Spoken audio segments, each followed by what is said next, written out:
Hey random stranger, the next stop on the Hololive train is Fubuki's Kingworld, recommended by many people, and special thank you to Raymond for boosting this on my coffee page. So here we go.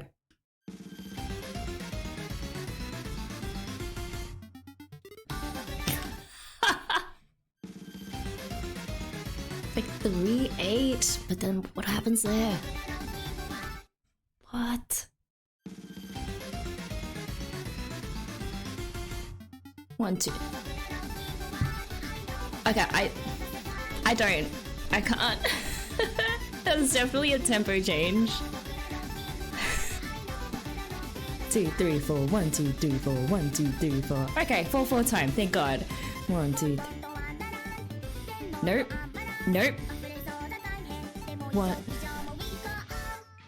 3, 4, 5, 6, 7. 1, 2, 3, 4, 5, 6, 7. 7/4 time. Nice. This is crazy.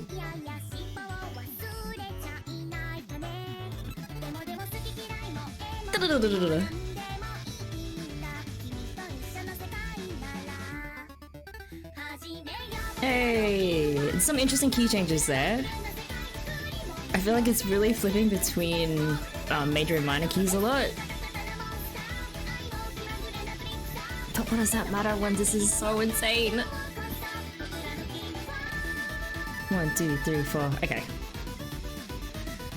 I feel my heart rate just going up.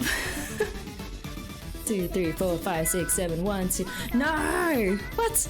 2, 3, 4, 5, 6, 7, 1. No, it didn't come back. 5, 6, 7, 1, 2. There it is. There it is. Thank God. Thank God for that 7/4 time. I can't believe I said that as a classical musician. 1, 2, 3, 1, 2, 3. This is the chill part in 3, 4. And then it just doubled, or I don't know.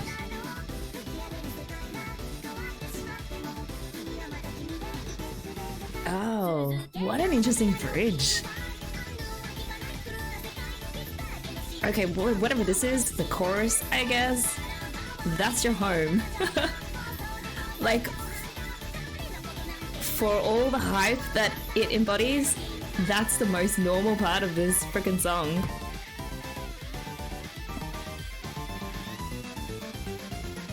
That freaking part at the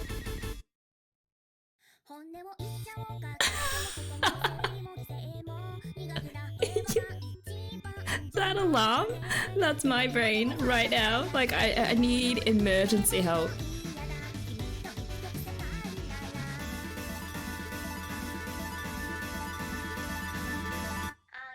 Ah!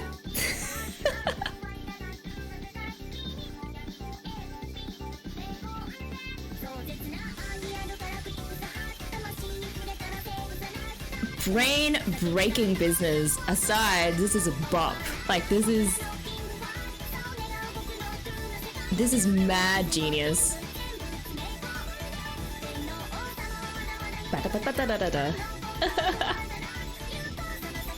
Oh, it's so sparkly.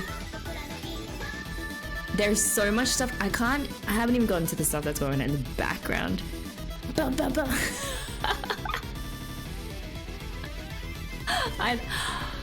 I'm just... Nope. Nope.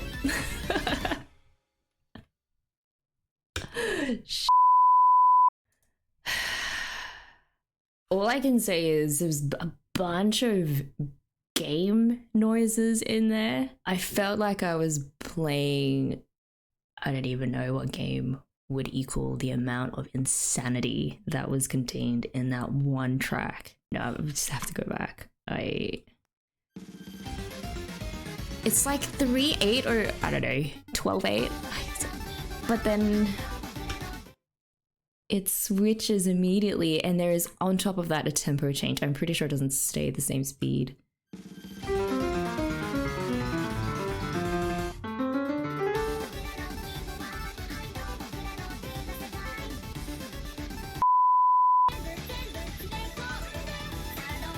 I need to close my eyes because I can't. I need the full capacity of my music brain for this, and even then I don't think it's enough. Yeah, there's just very gamey, game-ish synths. 4, 5, 6, 7, 1, 6. No!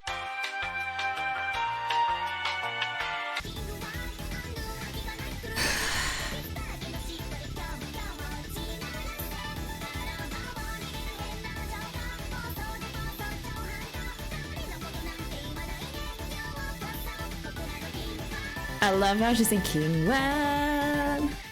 This freaking crazy part. Da, da, da, da. Brain reset. Or like the crashing sound. They know they're breaking us with this, don't they? They know they break people's brains. It's wild. 1, 2, 3, 1, 2, 3, 1, 2, 3, 1, 2, 3, 1, 2, 3, 1, 2, 3, 1, 2, 3, 1, 2, 3, 1, 2, 3.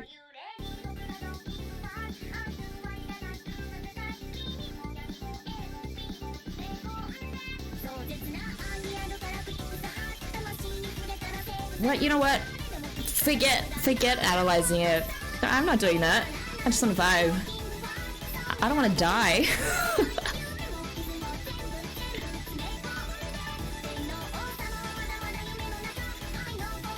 Oh my god, how do they make such an insane track but also make it so easy to bop to?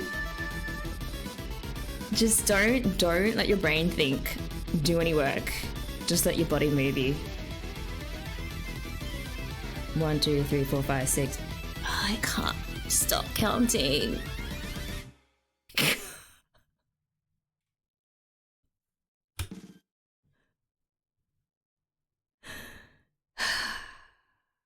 I hate all of you who recommended this song right now. It is safe to say that this is one of the most fun tracks that I've had the pleasure of listening to so far in the Hololive repertoire, and by fun I mean absolutely headache-inducing. First, there were at least 5 different time signatures in the one track, which is already insane, but on top of that, the transitions between them were often and very quick. What is a time signature? A time signature is just a musical ratio that tells us how many beats there are and how they are organized in the particular piece of music that you're looking at. So the top number tells you how many beats are in a bar, and the bottom one tells you what the value of that beat is. So is it an eighth note or a quarter note, etc., etc. In Kingworld, there was a huge mix of both common and odd time signatures. Odd time signatures being either less commonly used time signatures, or in the more technical usage of the term, time signatures whose beats can't be divided into even groups. So for example, 5/4, 6/4, and 7/4 would be considered odd time signatures. I definitely felt like the constantly changing time signatures was a direct homage to classic video games. In classic games like Super Mario or Zelda or Final Fantasy, you often get these weird ass time signatures that change very frequently. Like you can have random 5/4 bars slotted in, or 11/8 time, or 13/16 time signatures, just really weird ones. Similar in Kingworld, you know, they did that classic video game music thing where they not only do they pack in a bunch of different time signatures, but they also add like an extra beat here and there, an extra bar here and there to really throw you off your game. The references to video games and gaming also were pretty meta in Kingworld. For instance, when time signatures would shift abruptly or the structure of the beats just completely broke down, they were moments that were almost always paired with gaming or gaming-like sounds, like these warning beeps or reset tones, or like the sound of a game crashing, which mirrors how games can suddenly change direction or like enter a new phase and just catch players off guard, and all of a sudden you're facing the game over screen. To re-emphasize just how all over the place Kingworld was, we're going to play bingo with all of the time signatures. Okay, so we open by being basically punched in the face with those triplets. That opening is like a musical Rorschach test. You know, there's definitely an accent on every second pulse, like But that doesn't really help narrow down what time signature we're in, really. Like, you could ask different people and they'd give you different answers. 2/4 with triplets, or 4/4 with triplets, or it's 3/8 time, 6/8, or 12/8. Any of those honestly could be justified with that beginning 5 seconds. Right? The truth is, composers, they choose time signatures based on how they want musicians to feel and interpret the rhythm. But even when musicians interpret those beats differently or think that they are different time signatures and play according to what they think the time signature should be, listeners may not hear any difference at all in the sound because of the similarities between certain time signatures. I chose to interpret that opening as being in 2/4 time with triplets because, well, one, I want to win at bingo, and two, that triplet theme repeats at another point in the song, which we'll get to, and that was more clearly in 2/4 time. And I think having that parody, or like that mirrored image of this same kind of section in the two different parts of the song, I felt gave me more confidence to pin it as 2/4 time. Another cool note about those triplets is that when they do appear again later in the song, it's a part where it sounds like the game just crashes and you have to reset, or you lost and you have to start again. You know how games often have these sounds that are played when either of those things happen? Those triplets, likewise, are these recognizable snippets where you're like, oh, that's the sound that means this thing in the game is going to happen, or my PC is dying. And I love that they were able to communicate that aspect of gaming musically. Okay, so this opening then transitions into a preview, I guess, of the chorus, which is in 4/4 time. It marks not just a new section and a new time signature, but also the BPM, or the beats per minute, changes as well. Like, it speeds up. The musical ground beneath you on every single level is just shifting. And then here's like the 7/4 time that kind of really tripped me up at first. 1, 2, 3, 4, 5, 6, 7, 1, 2, 3, 4, 1, 2, 3, 4. And then just 2 random bars of, again, 4/4 common time before it goes back to the 7/4. Yes, just crazy shifting all the time. Quick note on why I think this section in Kingworld is in 7/4 and not 7/8 time, for anyone who cares, because wars have been fought in the music theory world over the differences between the two and when you would use the two. First of all, I'm not really hearing a strong additive 7/8 time signature. Additive meaning the subdivision of the pulses isn't even, and you get this mix of like longer and shorter pulses. For example, if you listen to like sort of Dave Brubeck or the Wonder Woman theme, I think the Wonder Woman theme is probably a good example. 1 2 1 2 1 2 3 1 2 1 2 1 2 3 1 2 1 2 1 2 3 1 2 1 2 1 2 3.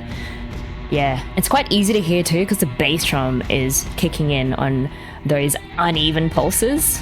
Compare that to Kingworld, where the bass drum is just kicking in on every 7 beats in a much more evenly spaced manner. 1 2 3 4 5 6 7 1 2 3 4 1 2 3 4. Finally, I just think 7/4 fits in better with the rest of the piece, especially because it immediately transitions into 4/4 common time, and also most of the other time signatures that appear in Kingworld are also in quarter notes. And then this part, 6/4 time. I think that's fairly straightforward because, again, like 7/4 time, it's a very clear 1 2 3 4 5 6 1 2 3 4 5 6. Not really much of the additive time signature or like the swing that you'd expect from something like a 6/8 time signature, like 1 2 3 1 2 3 1 2 3 1 2 3. It's much more straight-laced than that. What is odd about this part though is that the piano and the synth pad are syncopated in such a way as to make it feel as though we could be in 12/8 compound time, which does fit mathematically perfectly into 6/4 time. So if we listen to the piano part, dun dun dun dun dun dun dun dun dun dun dun dun, that's actually emphasizing like every 3/8 notes. So yeah, just creating a lot of ambiguity there. But again, 6/4 time is quite clear to me, especially based on like the bass parts of that section. Actually, at various points throughout Kingworld. Like here, the accompaniment, especially that piano, was heavily syncopated and it kind of messes with your head more than usual because of all of these shifting time signatures and just the fast speed of the song. And there we have it. We have one Kingworld bingo without cheating whatsoever. So yay, well done. Congratulations, us. Overall, I think Kingworld is such a clever song. To be able to hold together a track that contains such a high number of different time signatures is really difficult.